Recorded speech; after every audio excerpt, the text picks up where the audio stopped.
Yang dikasihi Tuhan, mari kita bersama membaca dari Matius 22.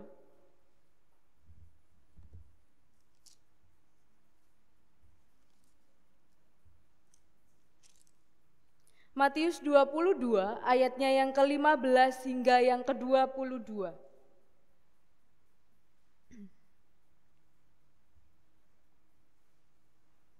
Matius 22 ayatnya yang ke-15 hingga ke-22, demikian bunyinya.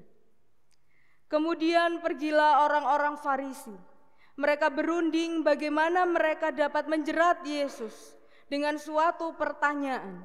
Mereka menyuruh murid-murid mereka bersama-sama orang Herodian bertanya kepadanya, "Guru, kami tahu engkau adalah seorang yang jujur dan dengan jujur mengajar jalan Allah. Dan engkau tidak takut kepada siapapun juga, sebab engkau tidak mencari muka. Katakanlah kepada kami pendapatmu, apakah diperbolehkan membayar pajak kepada kaisar atau tidak?" Tetapi Yesus mengetahui kejahatan hati mereka itu, lalu berkata, "Mengapa kamu mencobai aku, hai orang-orang munafik? Tunjukkanlah kepadaku mata uang untuk pajak itu." Mereka membawa suatu dinar kepadanya. Maka ia bertanya kepada mereka, "Gambar dan tulisan siapakah ini?" Jawab mereka, "Gambar dan tulisan kaisar." Lalu kata Yesus kepada mereka, "Berikanlah kepada kaisar apa yang wajib kamu berikan kepada kaisar, dan kepada Allah apa yang wajib kamu berikan kepada Allah." Mendengar itu heranlah mereka dan meninggalkan Yesus lalu pergi. Demikian Injil Yesus Kristus. Berbahagialah setiap mereka yang mendengar sabda Tuhan, terlebih yang memelihara dan melakukannya di dalam kehidupan hari lepas hari. Haleluya.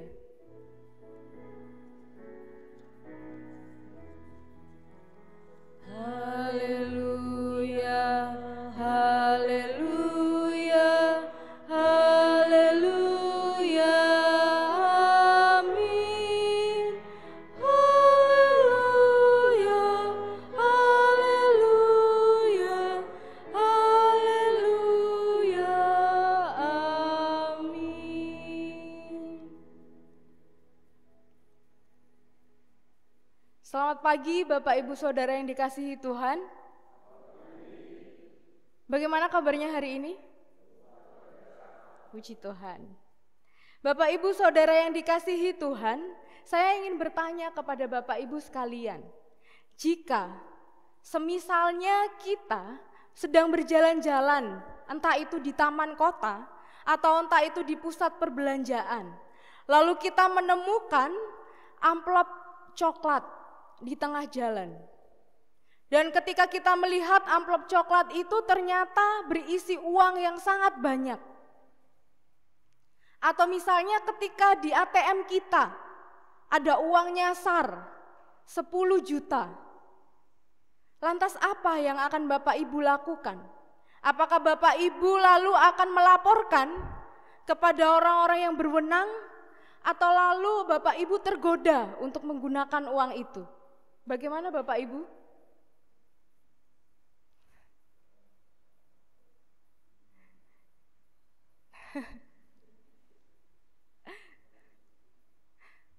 Kalau melihat uang 10 juta, tentu saya pun akan tergoda untuk menggunakannya.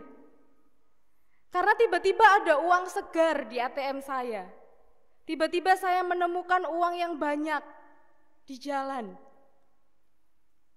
Sebagai manusia tentu kita akan merasa tergoda untuk memilikinya. Karena uang itu sangat banyak, dapat digunakan untuk keperluan kita, untuk kebutuhan kita sehari-hari. Lalu yang kita lakukan, kita hidup dalam ketidakjujuran, dengan tidak melaporkan. Lalu kita memiliki alibi, kita memiliki alasan. Ya sudahlah, saya gunakan dulu, saya juga sedang butuh. Ketika kita diperhadapkan dengan situasi yang menekan kita, maka kita berada di dalam ketidakjujuran. Kita susah untuk hidup jujur. Namun apa yang dilakukan Yesus ketika ia berada di tengah tekanan oleh orang-orang Farisi? Yesus tetap hidup jujur. Hal ini dapat kita lihat bagaimana orang-orang Farisi mencobai Yesus. Mereka menanyakan tentang kewajiban membayar pajak. Tanggung jawab mereka terhadap siapakah mereka harus membayar. Hidup jujur yang dilakukan oleh Yesus ini dapat kita lihat bersama di dalam ayat 16. Mereka menyuruh murid-murid mereka bersama-sama orang-orang Herodian bertanya kepadanya, "Guru, kami tahu engkau adalah seorang yang jujur dan dengan jujur mengajar jalan Allah, dan dengan engkau tidak takut kepada siapapun juga, sebab engkau tidak mencari muka." Bapak, Ibu, Saudara yang dikasihi Tuhan, terlepas dari orang Farisi tersebut mengakui atau tidak Yesus jujur, tapi dikatakan di dalam ayat tersebut bahwa banyak sekali orang yang mengatakan bahwa Yesus hidup dengan jujur. Ia tidak mencari muka, ia tidak takut kepada siapapun juga. Dan bahkan di ayatnya yang ke-21 ketika orang-orang Farisi itu bertanya, Yesus mengatakan, jawab mereka, "Gambar dan tulisan kaisar." Lalu kata Yesus kepada mereka, "Berikanlah kepada kaisar apa yang wajib kamu berikan kepada kaisar, dan kepada Allah apa yang wajib kamu berikan kepada Allah." Kita dapat melihat bahwa hidup jujur yang dijalani oleh Yesus tidak hanya berhenti pada dirinya. Bahkan ia mendorong orang-orang Farisi tersebut untuk bertanggung jawab, untuk hidup jujur, memberikan apa yang seharusnya mereka berikan kepada kaisar, dan memberikan apa yang harus mereka berikan kepada Allah. Yesus mengajarkan kepada orang Farisi untuk bertanggung jawab. Ia mendorong orang Farisi untuk hidup jujur. Bapak, Ibu, Saudara yang dikasihi Tuhan, berlaku jujur itu bukan hal yang mudah. Karena terkadang kita masih diperbudak oleh keinginan kita, oleh keegoisan diri kita. Tema kita pada hari ini adalah merawat keluarga yang menjalani hidup jujur. Sudahkah kita hidup jujur di dalam keluarga kita? Karena kadangkala kita masih dilingkupi ketidakjujuran. Dan bahkan ada sebuah kalimat yang lalu kita iakan, kita amini bersama. Kalimat itu yaitu berbohong demi kebaikan. Kalimat inilah yang seringkali kita hidupi di dalam keluarga kita. Lantas kita hidup dalam ketidakjujuran. Berbohong demi kebaikan. Melakukan segalanya untuk keluarga kita. Untuk anak kita. Untuk suami atau istri kita. Walaupun mungkin kita sedang di dalam tekanan, kita dalam situasi yang menghimpit. Sebagai orang tua, kita selalu mengusahakan yang terbaik untuk anak kita. Lalu ketika anak kita meminta handphone baru, mainan baru yang sedang tren, yang kita lakukan adalah kita mengusahakan segalanya supaya mereka dapat memenuhi kebutuhannya.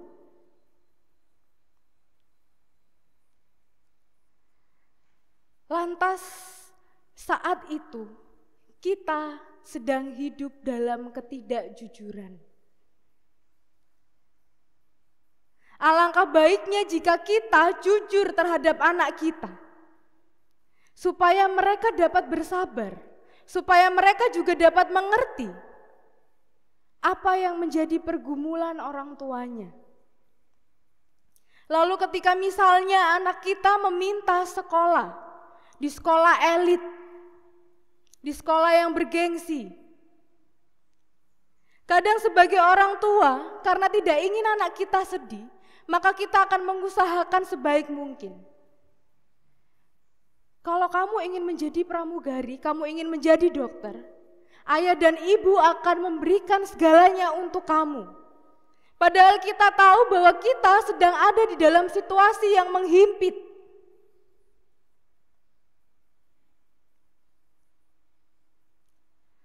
Di dalam ayat 21 dikatakan, berikanlah kepada kaisar apa yang wajib kamu berikan kepada kaisar, dan kepada Allah apa yang wajib kamu berikan kepada Allah.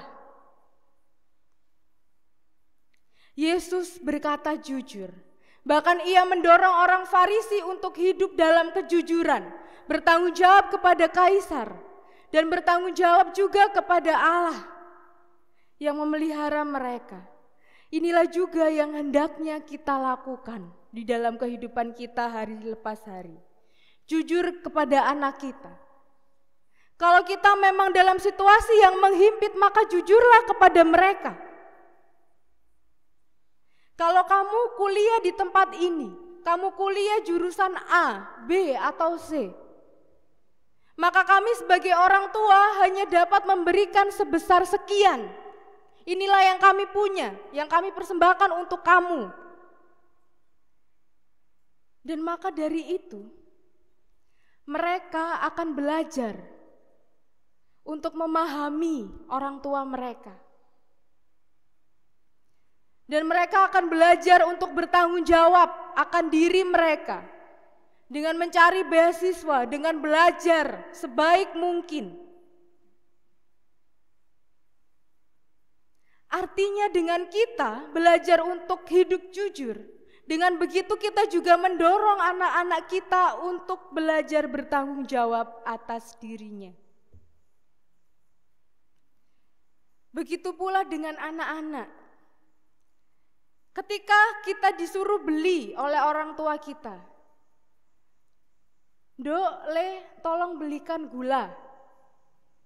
Atau ketika di dalam sekolah kita, di dalam perkuliahan kita, kita diharuskan untuk membeli buku wajib. Lalu kita melebih-lebihkan jumlahnya. Misalnya sejumlah 500.000. Lalu kita bilang ke orang tua kita, jumlahnya 700.000, Bu, Pak. Itu menandakan bahwa kita sedang hidup dalam ketidakjujuran. Atau ketika kita merasa tidak nyaman, ketika orang tua kita datang sepulang dari kerja lalu sibuk dengan handphonenya, sibuk menelponi orang, sibuk dengan pekerjaannya, padahal mereka sedang di rumah bersama kita, sedang meluangkan waktu dengan kita. Ketika kita merasa tidak nyaman, maka jujurlah kepada orang tua kita. Pak, Bu, saya merasa tidak nyaman. Bisakah kita bersama-sama untuk meluangkan waktu? Bisakah kita saling bertukar pikiran dan mengabaikan sebentar saja urusan pekerjaan Bapak atau Ibu?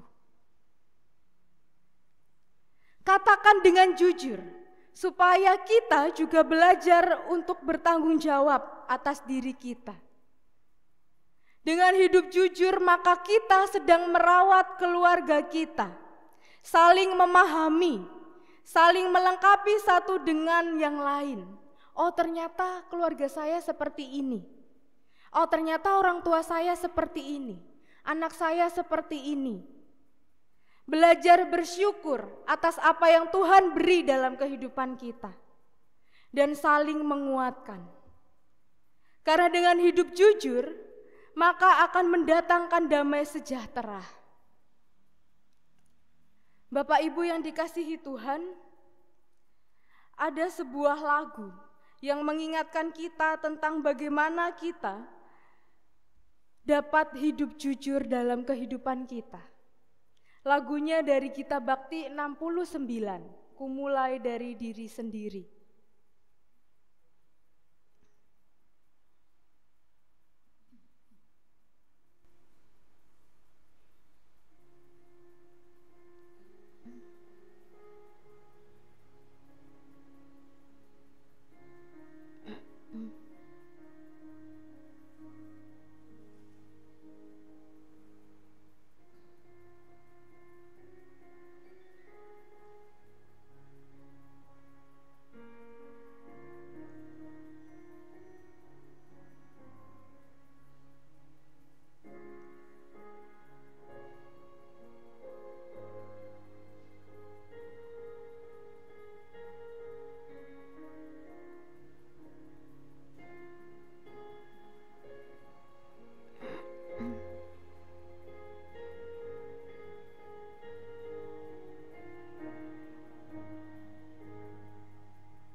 Ku mulai dari diri sendiri untuk melakukan yang terbaik. Ku mulai dari diri sendiri, hidup jujur dengan hikmat Tuhanku. Tekadku Tuhan, mengikut-Mu selama hidupku, berpegang teguh kepada iman dan percayaku. Akan ku mulai dari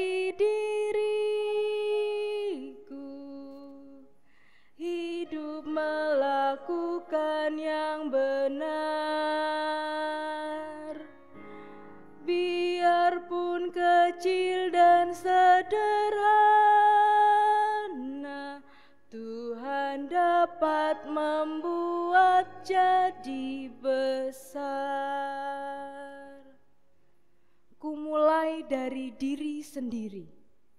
Pertanyaannya adalah, maukah kita hidup jujur di tengah kehidupan yang menekan?